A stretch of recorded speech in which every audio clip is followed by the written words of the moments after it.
Good afternoon, everyone. I'm Gaye Adams Massey, CEO of YWCA St. Paul, and on behalf of our entire YW team, I'd like to welcome you to the Equity and Justice conversation on voting and civic engagement.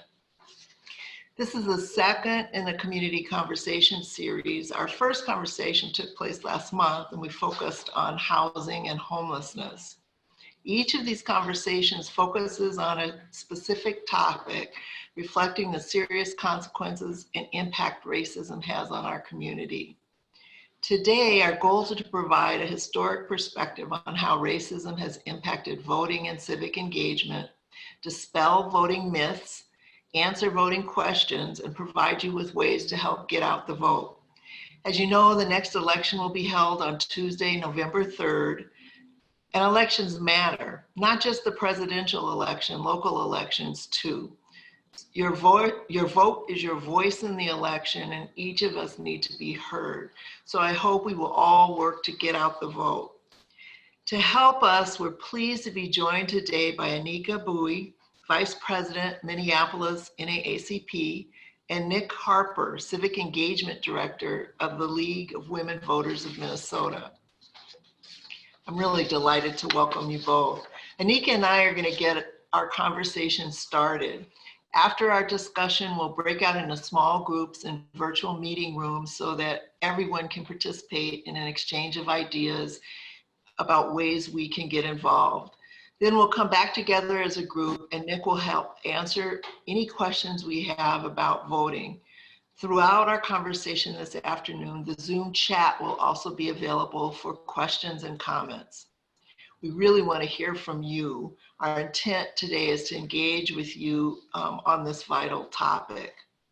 So let me get us going by introducing Anika.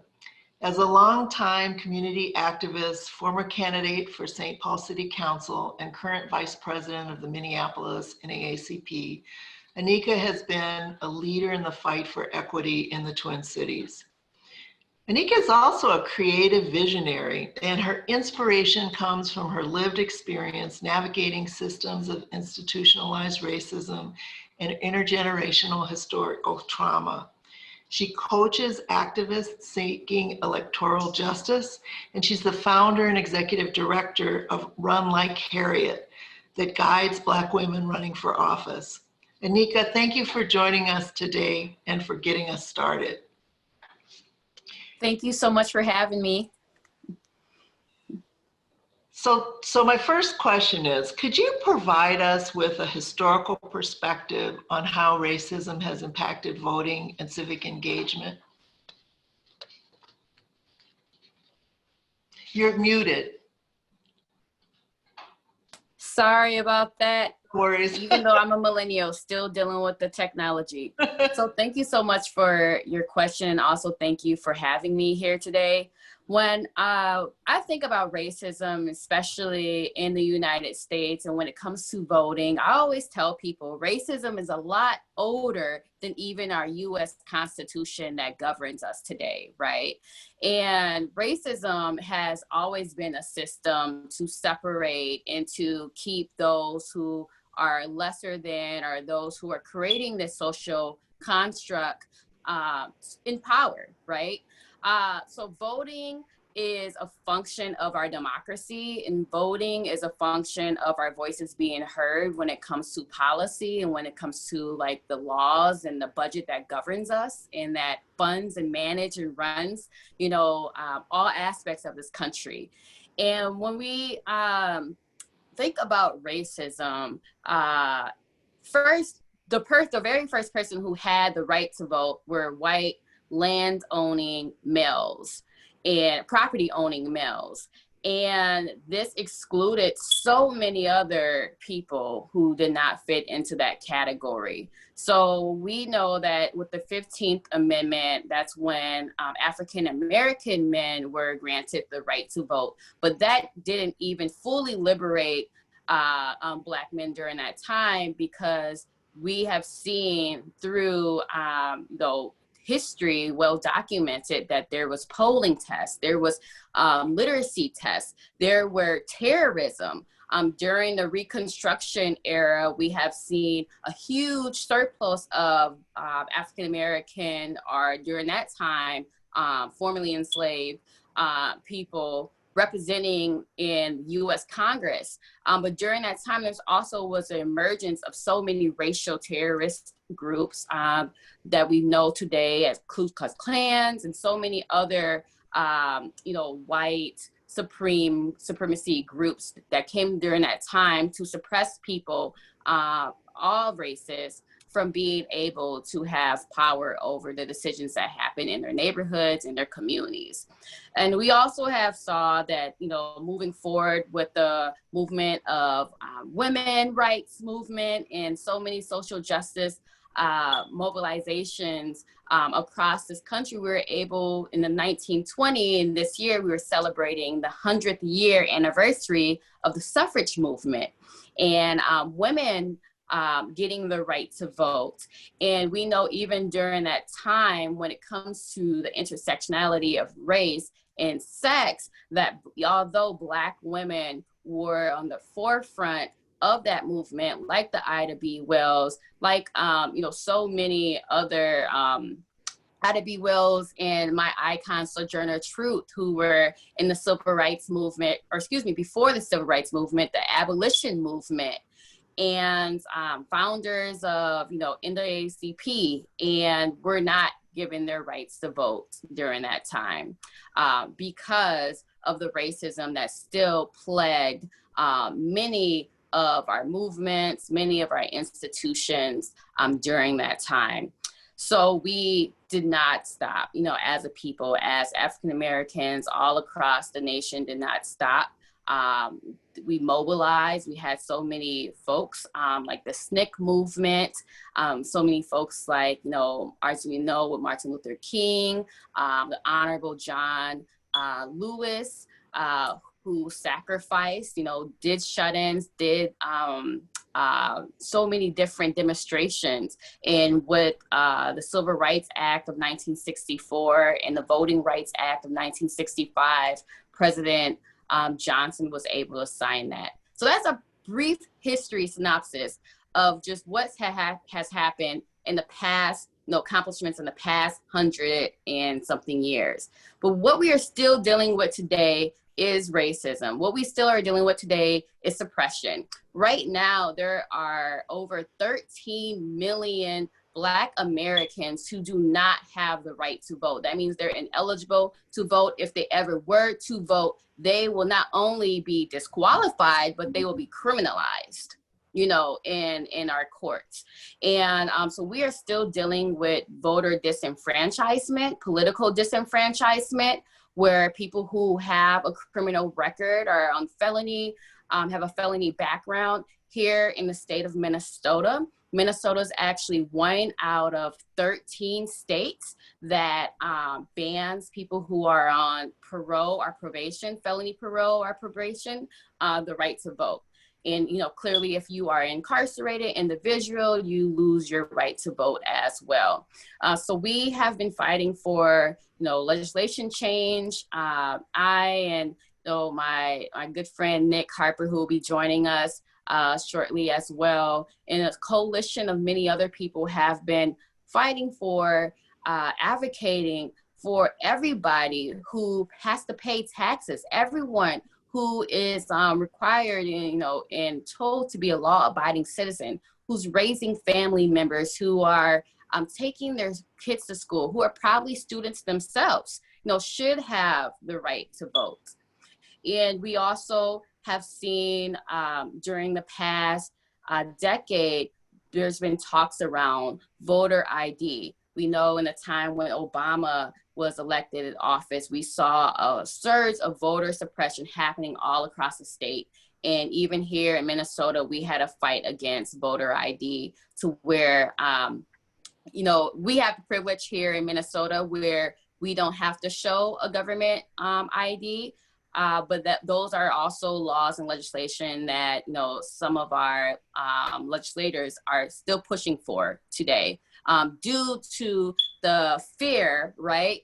And the dog whistles that we have heard of voter security and voter fraud, and that there's this movement, that is trying to steal the vote and steal our democracy, and we need to ensure democracy. And those are dog whistles that come from that very racist history of, getting people as far as possible to demonstrating their civic duty. And we also have seen today with the pandemic that we're dealing with the mail-in ballot. Again, with the mail-in ballot, not everybody is a homeowner. Not everyone lives in a home. Not everyone even lives in a residency. And not everyone actually trusts, a mail-in ballot or a mailing system. So we're dealing with some of those voter suppressions where there's a lot of nuances and a lot of misinformation that disfranchises so many people with the actual process, which is supposed to be seamless, which is supposed to be simple, which is supposed to be people-friendly process for people to vote. And, also we're seeing a decrease in funding, right, when it comes to voter engagement. A lot of the heavy lift is carried by volunteers. A lot of the Get Out the Vote initiatives is carried by, generations that are, aging. And so we need to reach back and involve our young people in that fight as well. Thank you, Nita. That's really helpful. When I listen to you, I can't help but think about how striking it is that, the right to vote, which is such a precious right in this country, every state has such different rules that govern, the process. And while we haven't seen all of these things in Minnesota, if you look across the country, you see things like voting roll purges or moving polling sites, closing them in communities that make it harder for them to actually exercise their right to vote. Not having enough machines or machines that are broken. I mean, those are all things that work to turn out to suppress the vote count as well. Because voting is so important, we want to see everybody engaged in it. And I think of young people, millennials. You mentioned you were a millennial, and some members of Gen Z comprise 37% of the eligible voting population. That's roughly the same share of the electorate as baby boomers and the generations older than baby boomers, according to the census data. Yet for decades, younger voters have showed up to the polls in lower rates. What can we do to engage younger generations to get out and vote? Yeah, I appreciate this conversation because I think there is not a gap, but I think there is just a displace of just like where conversations are being are taking place. Because as a millennial, I am so on fire. I feel like the Obama era really engaged so many young people in ways that were unheard of, right, in this country. But also too, I think a lot of young people are having these conversations in activism circles, are getting engaged and movement building and democracy, protecting democracy, in times of crisis, where we've seen with police brutality spreading all across this nation, or income equality, being a young person who most likely is graduating from college with, a substantial amount of student debt, or considering college but don't want to enter a bunch of debt, right? Or we have a lot of millennials and Gen Zs who are by nature very innovative and is looking at this world of traditionalism and wanting to dismantle these systems and rebuild them to be more equitable, right? So those are conversations I really see a lot of civic engagement, but it's not really translated into like actually getting up and going to the polls, right? And it's like millennials, we have a surplus of energy, but I think we need to, one, there needs to be more advocacy for youth groups to be involved in voting, right? Especially within nonpartisan circles. We've seen, you know, like campaigns that are able to raise tons of money, you know, of, you know, the Kanye West of the world. We can't talk about young people without talking about that phenomenon of a situation that has happened that actually, you know, engage a lot of young listeners who love hip hop and love music and love entertainment and love, you know, lovers of pop culture.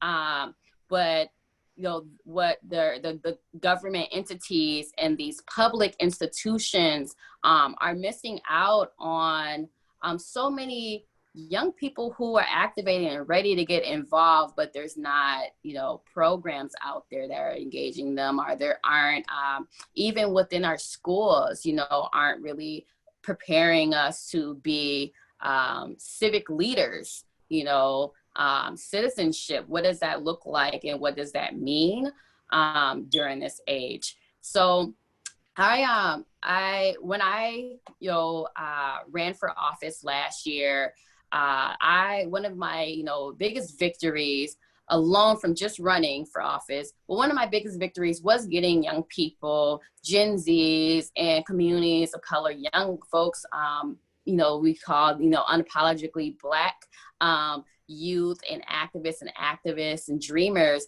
involved in what does voting and democracy look like, most importantly, local governance. And I was just surprised, you know, the learning gap that, you know, sometimes you call yourself a little baby veteran, you know, inside of a field, and you think everyone knows, but you realize like, wow, there's so much education that needs to be given to not only our young folks, but just our communities in general around, you know, what are the actual benefits of being engaged, right? And what are the losses? What is the cost, the expense of not being engaged, to where if, you know, you, for whatever reason, come across, you know, hard times, usually you can look into policy and figure out that, you know, this was a system already designed, you know, for certain folks to enter into certain systems. And I always tell people that as they're dreaming and as they're planning their life or whatever their goals and aspirations are, that their voting is one of those functions to help us navigate where we want to go, who can speak our voice, who can speak to our needs. So last but not least, we can't, you know, end a conversation on young people without talking about social media.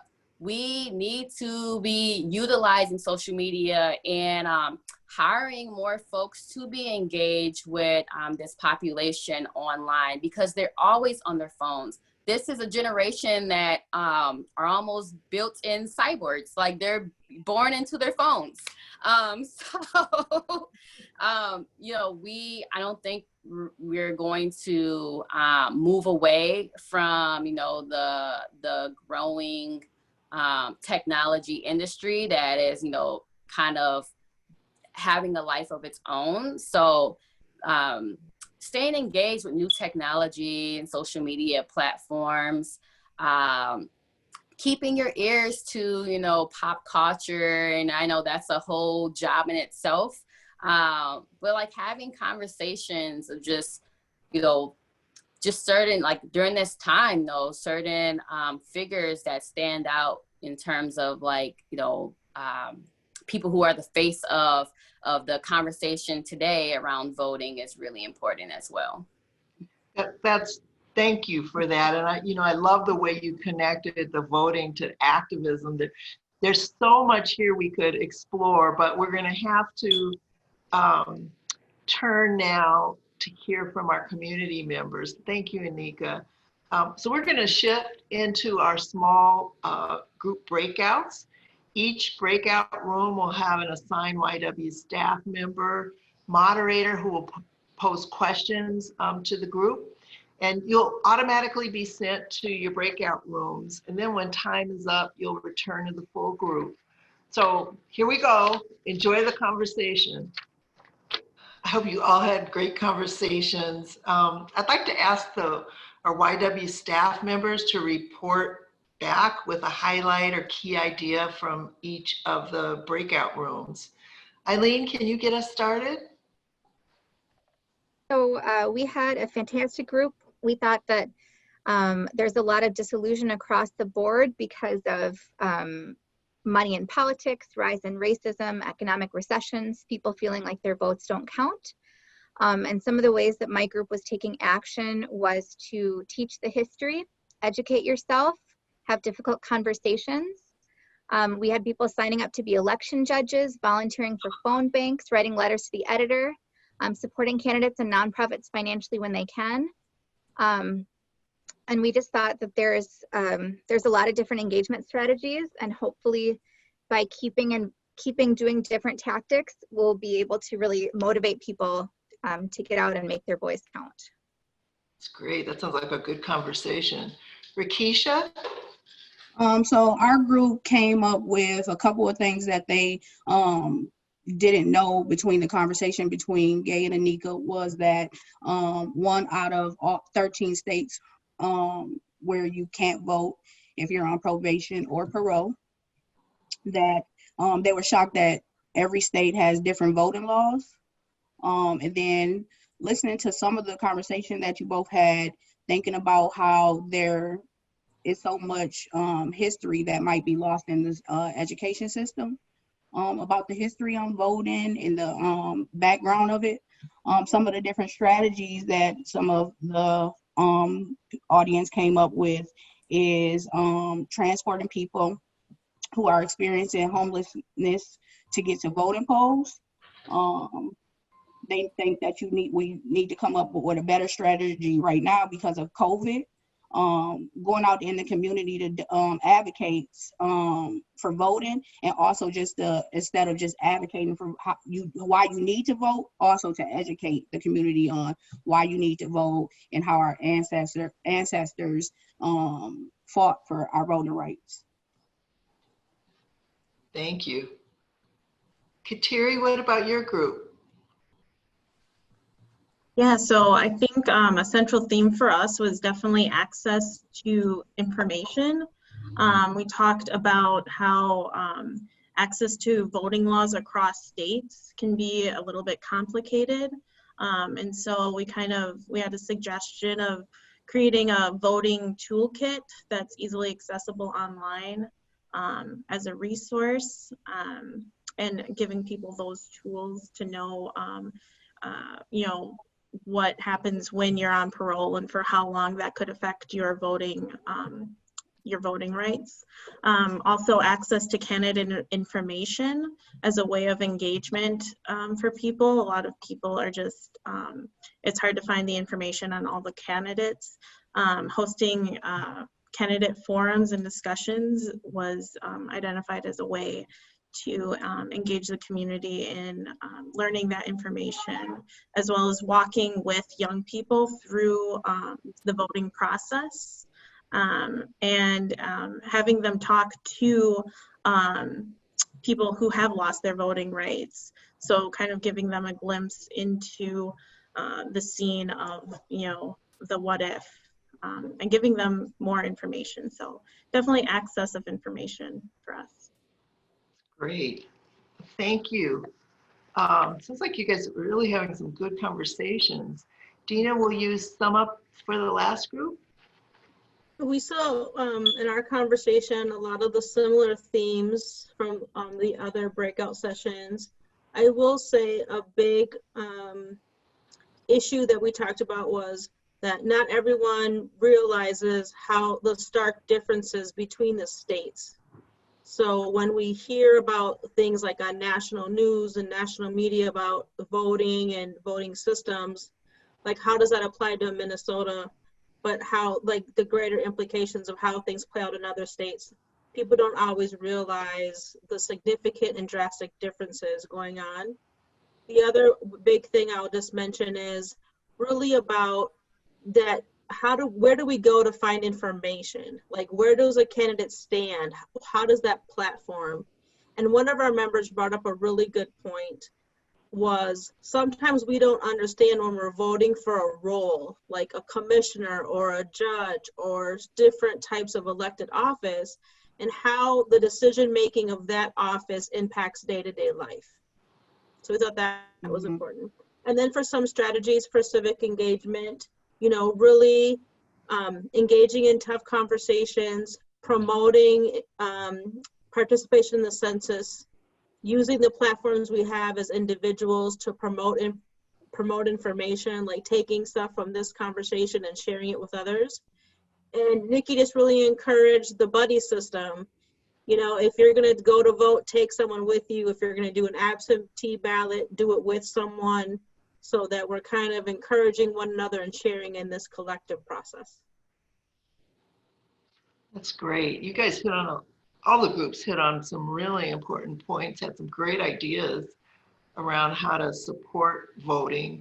And I heard a lot of questions come up too. So I want to thank you for those discussions, and I'm happy to be able to introduce Nick Harper, who's the Civic Engagement Director for the League of Women Voters in Minnesota.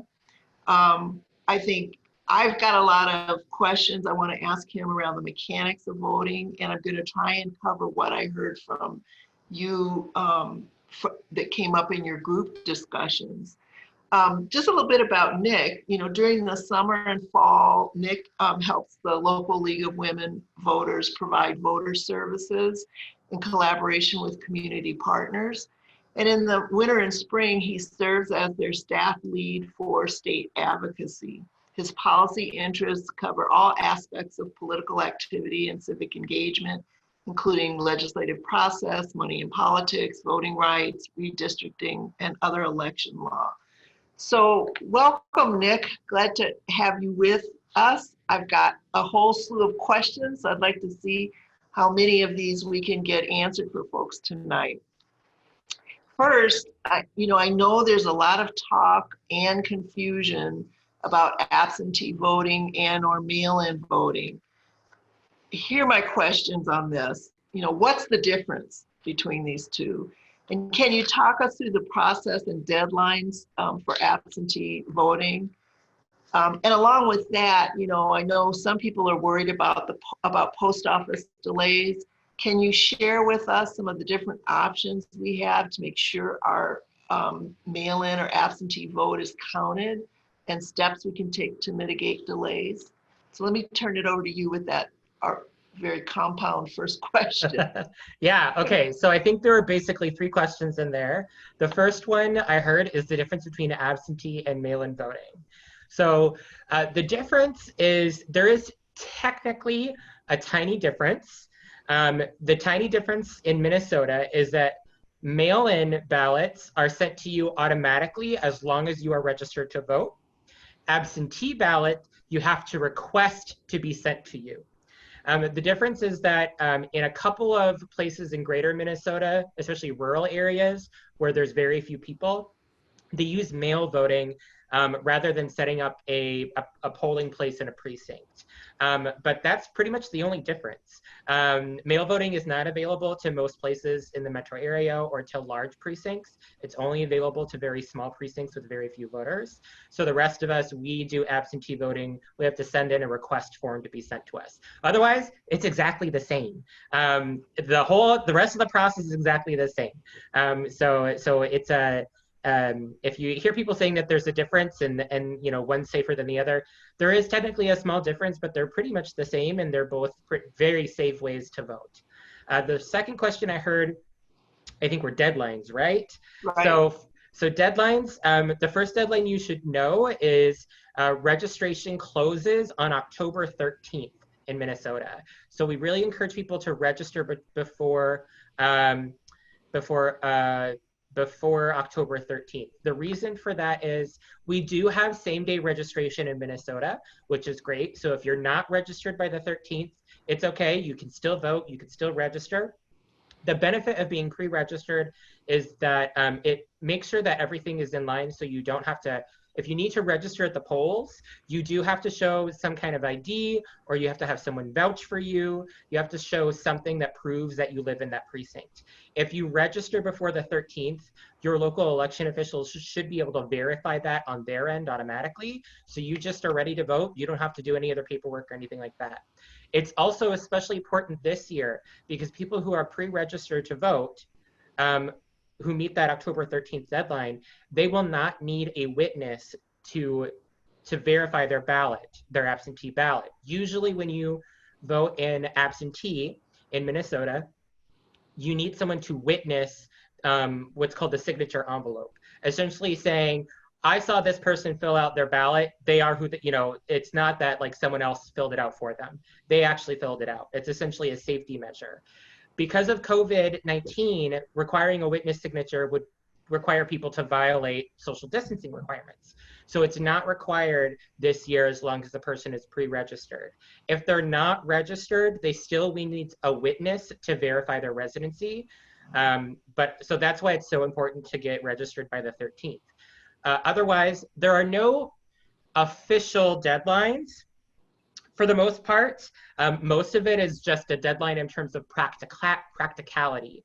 So for example, there isn't an official deadline to request your absentee ballot, but in terms of practicality, you should do it at least 2 weeks before Election Day. And you can do it now.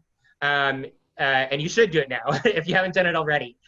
Because the earlier you request your ballot, the earlier you will get it, which means you'll have longer to complete your ballot and return it. And the other unofficial deadline that I say is you should mail your ballot back at least a week before Election Day. The reason for that is because, but as early as possible if you can. The reason for that is that it makes sure that it gets to the election office in time. And the added benefit is if you return your ballot early enough, if something has gone wrong, you did not complete your witness signature requirement correctly, it turns out your ballot was lost somehow or something, you can track that, and your local election official will notify you if your ballot is rejected for some reason. So if you've returned your ballot early enough, that gives you extra time to correct that issue. And if your absentee ballot gets rejected and your local election official lets you know that, then you at least have the opportunity to go in person to vote if you absolutely have to. So it leaves you some room for backup. Third question. What was the third question again? It was about people who are worried about post office delays. That's right. Yes. So there are definitely some post office delays that have been happening lately. And so the biggest piece of that is, again, the earlier you act, the better, right? So if you, the good news is that usually in Minnesota, your ballot has to be received on Election Day. This year, due to COVID, there's a special rule that says as long as it's postmarked by Election Day and received within a week after Election Day.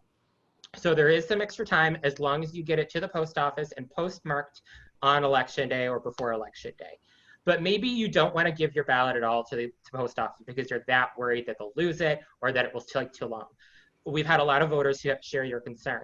My advice to you is to return it by hand. You can actually take it to your local election office and drop it off physically yourself. You also, if that's not available to you for some reason, perhaps you are at severe risk for contracting COVID or something like that, you can ask a friend to drop it off for you. Your friend, you or your friend or whoever can drop off ballots for up to 3 voters. It can't be any more than 3, but they can drop off ballots for other voters. The only thing that they have to do is that when they drop off their ballots, they will be required to fill in some basic information like the name of the voter they're dropping the ballot off for, and they will need to show some ID and sign. So that's another way to ensure that your ballot gets to the election officials to be counted if you don't feel like you can trust the post office. There's some alternatives there. That's really helpful. That was a lot of good information there. You know, I've heard that some younger people in particular express hesitation about voting this year because they're not fully behind either candidate. Mm-hmm. What advice do you have for people who are struggling with this? You know, and it gets to why is it so imperative that everyone vote? Yeah, I mean, it's a hard question. You know, it can sometimes feel hard to motivate yourself to vote in an election if you don't feel like anyone really represents you, or if you feel like the options aren't very good. And, you know, that's a sentiment that I shared before, and I think a lot of people share. I think what's important to remember is that someone's going to get elected with or without you. And you can either choose to be part of that process and claim what power you have, or you can give it up to the world, right?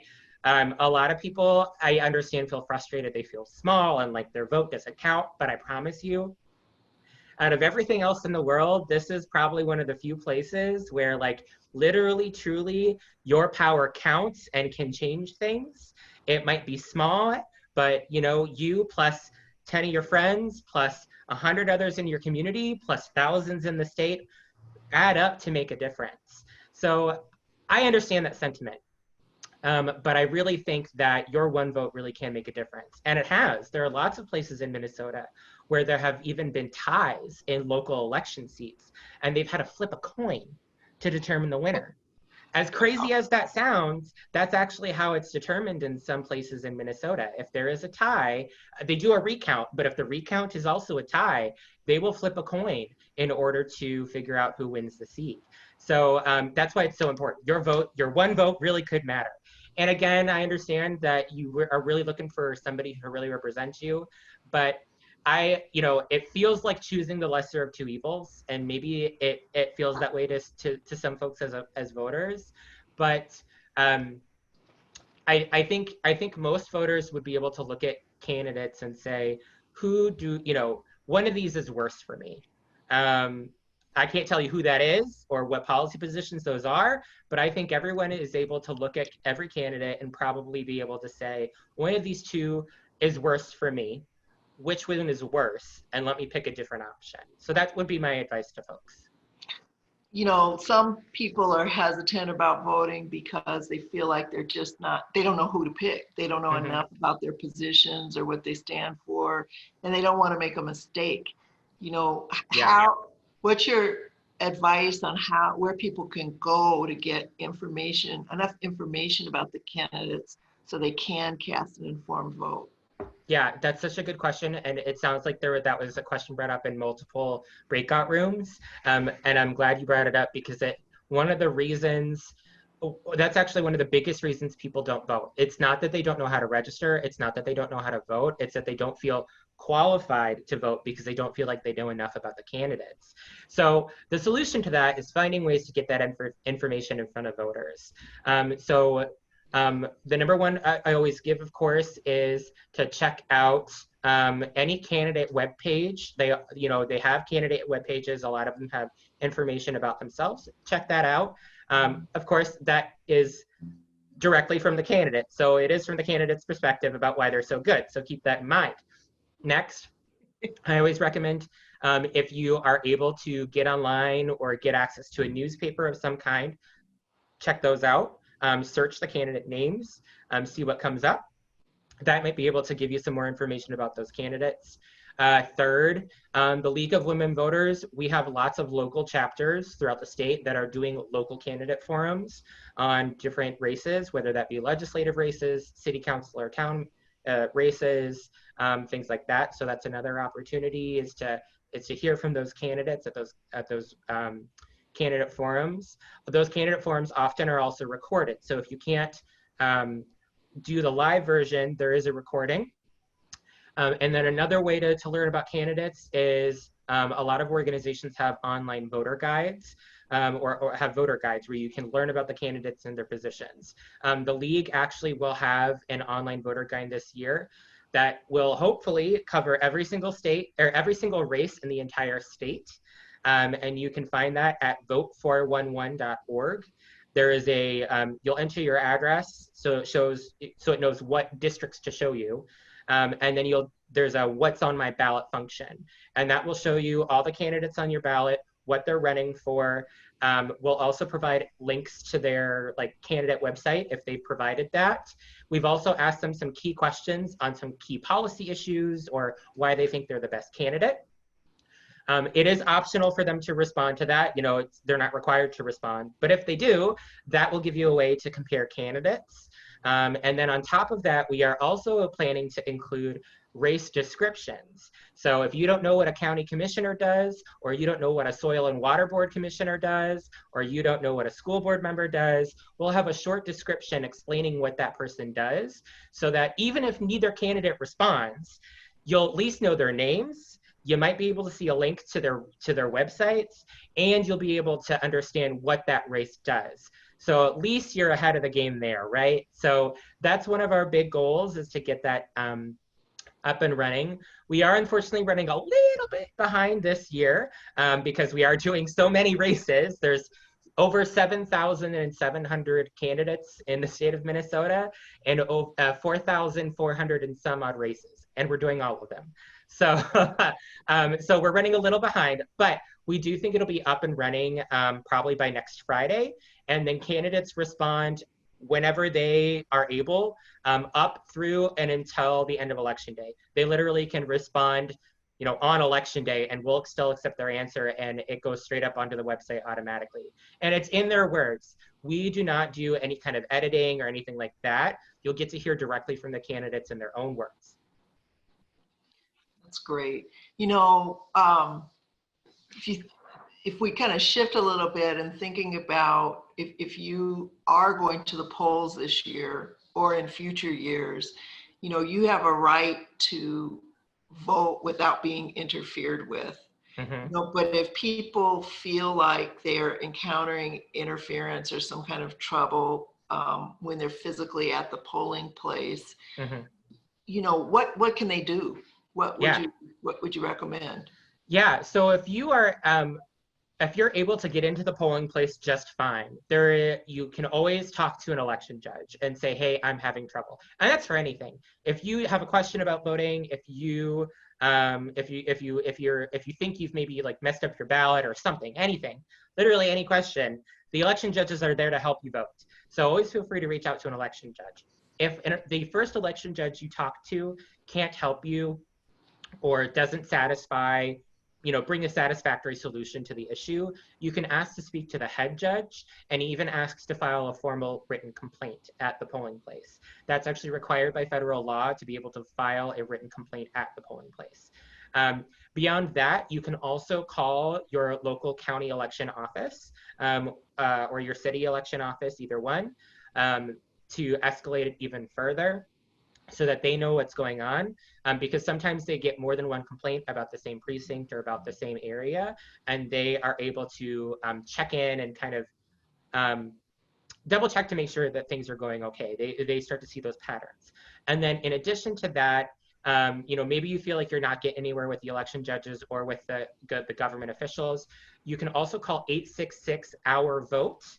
That is a national election protection hotline that is set up to assist voters who encounter any kind of trouble on election day. It's nonpartisan, so it will help you no matter what party you are affiliated with, and it usually connects you to lawyers who are actually stationed in the state, who are more familiar with the state election laws, and will be able to assist voters right then and there over the phone.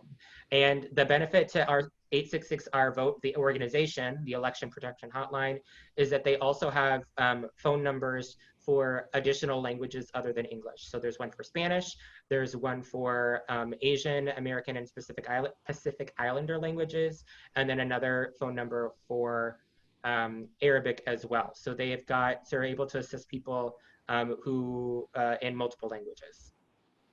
So Nick, can you just quickly explain for us, we know that different states have different rules regarding voting eligibility for people with felonies.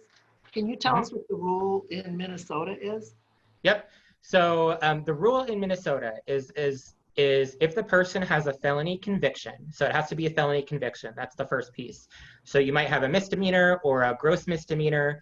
Those do not affect your voting rights. It's only a felony conviction. That's the second piece. You have to be convicted. So maybe you've been charged with a felony, but not convicted yet. You are still eligible to vote because you have not yet been convicted and sentenced. The third piece is if you've completed your probation, parole, or supervised release, you have your right to vote automatically restored to you. So if you're still serving probation, you're not eligible to vote.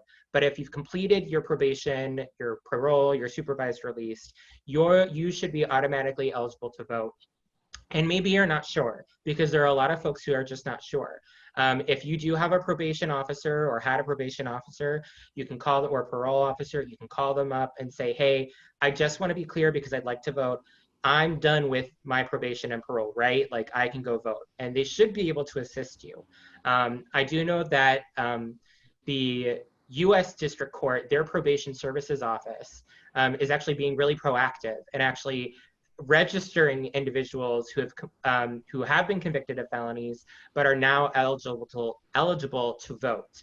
They're doing active registration with those folks and being able to check and say, yep, you are eligible, here you go, let's get you signed up. So it's really exciting to see that.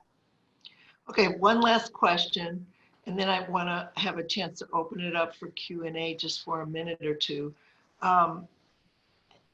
We heard many people from the conversations have an interest in getting involved. And one of the ways that was mentioned was working at the polls or as an election judge. Mm-hmm. Can you tell us what the process is for being able to do that? Yeah, so it actually, you'll essentially contact your local election office. So that might be your city, it might be your county. And then you essentially go through a hiring process. You'll fill out an application, and then you'll go through training, and then where they explain the election laws and walk through the process of what happens, and then you'll show up on election day to be an election judge. There are also some places that are still hiring election judges to help count ballots that come in by mail.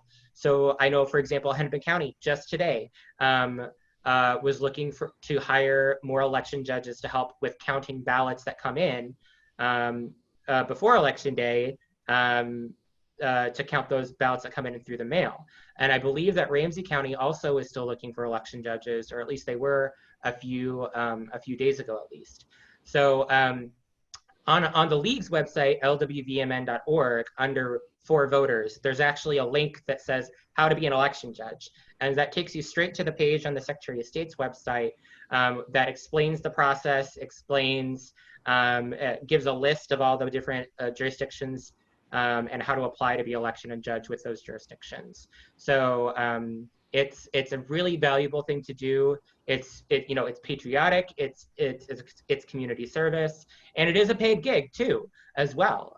So if you're looking for a job, it is temporary, but it is a pretty decent paying job as well.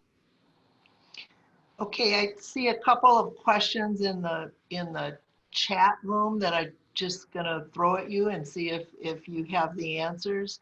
Okay. One is about folks serving in the armed forces who are overseas, and how are they able to vote? Yeah, so there's a special federal law called the YWCA law, which is uniformed over, I can't even remember what it stands for, but essentially it's for overseas service members and their families who might also be overseas with them, like on a base. So there is a special form that they would fill out that's available through the Secretary of State's office that they would complete. It's different than the other absentee ballot form. There is a special form. And on our Vote From Home page, we do actually point that out specifically so that people who are abroad, overseas, know to use that form. So they use that form, and essentially that starts the process for them to get their ballot sent to them. There are additional, the process is a little more loose in terms of how you get your ballot and how you send it back, because it's much more difficult to, get a ballot out to a person and back due to international mail. So there are some opportunities to use the internet for part of that process, or faxing, for example. But that is how you start that process. Is there's a special form at the Secretary of State's office that you would complete, and that gets you started on the right path. Thank you so much, Nick. This has been such incredibly helpful information. Thank you for answering all these questions. We have a couple more we didn't get to, but we're running out of time, so we will try to respond to the folks who have additional questions in the chat. I'd like to thank all of you for participating in the conversation this afternoon. We know we're heading into a historic election, and it's really important that all of us get out to vote. And we're encouraging you to take what you've learned today to educate others in your social circles, and really promote the information on social media. We have a list of voting resources from Nick and others on our website. So you can go to YWCA to access that information. We'd really like to see every eligible voter out there exercising their right to vote this fall. We'd also love to hear from you about why voting matters. As we try to turn out voters this fall, we're asking folks to just take a few seconds, 30 to 45 seconds, and record on your cell phone or however, why you think voting is important, and email that little video to us at email@ywcastpaul.org. We'll be back to you with more detailed information about this, but we'd like to share some of those clips on social media as we're promoting voting this fall. So I hope you found this afternoon's event informative, and you're excited to get out there and help us encourage folks to vote. I want to offer heartfelt thanks to Anika and Nick, and to all of you who participated today. It's really been great to spend time with you this afternoon. If you'd like to continue with us on this journey of learning and action, I hope you'll join us for future conversations. In October, which is National Domestic Violence Awareness Month, we'll be talking about domestic violence. We have information about all of these conversations on our website. So thank you all for participating, and good night.